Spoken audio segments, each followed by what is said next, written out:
NTV time, जनता की बात जनता के साथ। जनपद कानपुर के भीतरगांव ब्लॉक के बारी गांव में एक हृदयविदारक घटना सामने आई, जहां परिवार के बड़े बेटे की विदेश में मौत हो जाने के दौरान शव के इंतजार में पिता ने भी दम तोड़ दिया था।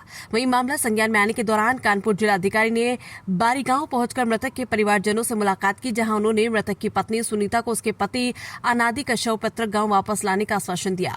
एक साथ परिवार में हुई 2 मौतों के दौरान परिवार में मातम का माहौल है। कानपुर डीएम जितेंद्र प्रताप सिंह शुक्रवार दोपहर भीतरगांव ब्लॉक के बारी गांव स्थित स्वर्गीय राजेंद्र प्रसाद के घर पहुंचे। यहां पर उन्होंने स्वर्गीय राजेंद्र प्रसाद के छोटे बेटे अर्पित मिश्रा और अनादि की पत्नी सुनीता से बातचीत कर अनादि के बारे में जानकारी जुटाई। जहां बातचीत के दौरान मृतक के भाई अर्पित ने बताया कि उनका भाई अनादि अफ्रीकी महाद्वीप के अल्जीरिया देश स्थित स्पंज आयरन कंपनी में ऑपरेटर पद पर काम करने गए थे। छोटे भाई अर्पित मिश्रा ने कानपुर डीएम जितेंद्र प्रताप सिंह को बताया कि उनके बड़े भाई अनादि मिश्रा पहले गुजरात में प्राइवेट नौकरी करते थे। उनके दोस्त वहां से नौकरी छोड़कर अफ्रीकी महाद्वीप के अल्जीरिया देश स्थित स्पंज आयरन कंपनी में ऑपरेटर पद पर काम करने जा रहे थे, जिस पर वो भी सभी के साथ 16 जून को घर से नौकरी करने गए थे। इसके बाद उनकी रोजाना घर वालों से बात होती रही। 17 जुलाई को कंपनी में संदिग्ध परिस्थितियों में ब्लास्ट हुआ था, जिसकी चपेट में आकर उनके भाई अनादि गंभीर रूप से घायल हो गए थे, जहां उपचार के दौरान 18 जुलाई को उनकी मौत हो गई थी। तब से परिवार उनके भाई का शव वापस अपने गाँव आने का एक एक पल इंतजार कर रहा है। वहीं मृतक के भाई ने बताया कि इसी सदमे में उनके पिता का भी देहांत हो गया। हालांकि कानपुर डीएम ने परिजनों को उनके भाई का शव वापस पैतृक गांव लाने का आश्वासन दिया है। कानपुर से विशाल सैनी की रिपोर्ट। मेरा नाम सुनीता मिश्रा है और हमको वो 3 दिन बाद इस चीज़ की जानकारी मिली थी घटना की। वो भी हमें पूरी बात नहीं बताई गई थी, वो भी बताया गया था कि ऐसी नॉर्मल वो गिर पड़े हैं तो उनके पैर में हल्की सी चोट आई है। तो बोले कि 2 दिन बाद उनको हॉस्पिटल ले जाया गया है, 2 दिन बाद उनको छुट्टी मिल जाएगी, वो आ जाएंगे तब आपसे बात करेंगे। फिर भी उन्होंने मुझसे बात नहीं करी। मैंने उनके सर का भी नंबर लगाया काफ़ी बार, इनका भी नंबर लगाया, लेकिन कोई मुझे जवाब नहीं मिला उस चीज़ का। मैं 3 दिन तक ऐसी परेशान बनी रही, लेकिन किसी ने मुझे कुछ नहीं बताया। जब मैंने अपने फैमिली को कॉल किया, उन्होंने भी कॉल किया, उन्होंने भी सर को बताया, पूछा, उनका भी कॉल नहीं उठाया गया, सर ने उनका भी कॉल नहीं उठाया।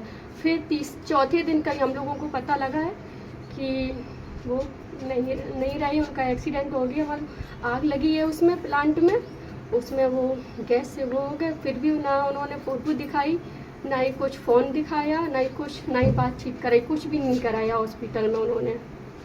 बस यही खबर देते रहे कि वो ठीक है, लेकिन पूरी खबर उन्होंने हमको जानकारी नहीं दी।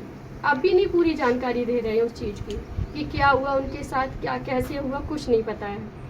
क्या चाहती हैं सरकार से, क्या मांग करते हैं? सरकार से हम यही चाहते हैं कि मेरे साथ इंसाफ हो, मेरे बच्चों का भी भरण पोषण का, मेरे पति को भी वापस बुलाए, लेकिन वो अपनी जन्मभूमि में तो आए, वहाँ हम लोगों के लिए गए थे। वो यही हम चाहते कि वो अपनी जन्मभूमि में आए और हम लोगों का घर सही सलामत मेरे घर आए, उनका दाह संस्कार किया जाए और उनकी आत्मा को शांति मिले बस, और मेरे बच्चों को किया जाए भरण पोषण का। मेरे सामने कोई नहीं है, मेरे ससुर जी थे वो भी ख़त्म हो गए हैं, कोई नहीं है, कौन करेगा मेरा? यही सब हमको कहना था, सुनने आपसे। एक दुर्भाग्यपूर्ण परिस्थितियों में हमारे देश के निवासी श्री अनादि कुमार मिश्रा जी का देहांत एक दुर्घटना में, तो औद्योगिक दुर्घटना में अल्जीरिया में हो गया 17-18 जुलाई में, और उसके क्रम में उनके पार्थिव शरीर को लाने का प्रयास हम लोग यहाँ कर रहे हैं। दुर्भाग्यवश इसी बीच में उनके पिताजी राजेंद्र प्रसाद जी का भी देहांत हुआ है अभी 2 दिवस पूर्व। इसके क्रम में मैं स्वयं भी उनके गांव में गया था, और जो हमारे मृतक अनादि जी हैं और श्री राजेंद्र प्रसाद जी की जो विडोज हैं उनसे मेरी बातचीत हुई है, परिजनों से भी बातचीत हुई है, और परिजनों का ये आग्रह है कि उनके पार्थिव शरीर को अनादि जी को वहां से लाया जाए। इसके क्रम में विभिन्न स्तरों पर मेरे द्वारा समन्वय और संवाद किया गया है। श्रमायुक्त उत्तर प्रदेश के माध्यम से भी अल्जीरिया में हमारे भारतीय दूतावास को इस विषय में अनुरोध पत्र भेजा गया है, और परिवार के जो विवरण है, सहमति पत्र हैं, वो भेजे गए हैं, और हम प्रतीक्षा कर रहे हैं कि शीघ्र ही उनके जो पार्थिव शरीर है वो हमारे बीच में होगा, और जो भारतीय परंपरा, हिंदू परंपरा से उसका अंतिम संस्कार होना चाहिए उसे हम कराएंगे। साथ में यह भी आवश्यक है कि वो, चूंकि हमारे एक कुशल कारीगर के रूप में सर्ल टंच जो कंपनी है अल्जीरिया में, वहां पे काम कर रहे थे, तो उसमें जो उनकी देयताएं हैं उसको उनसे दिलवाया जाए, और अन्य जो शासकीय योजनाओं से, भारत सरकार के मानकों से, प्रदेश सरकार के मानकों से हम लोग लाभान्वित कर सकते हैं, उसे भी हम लोग सुनिश्चित कराएंगे।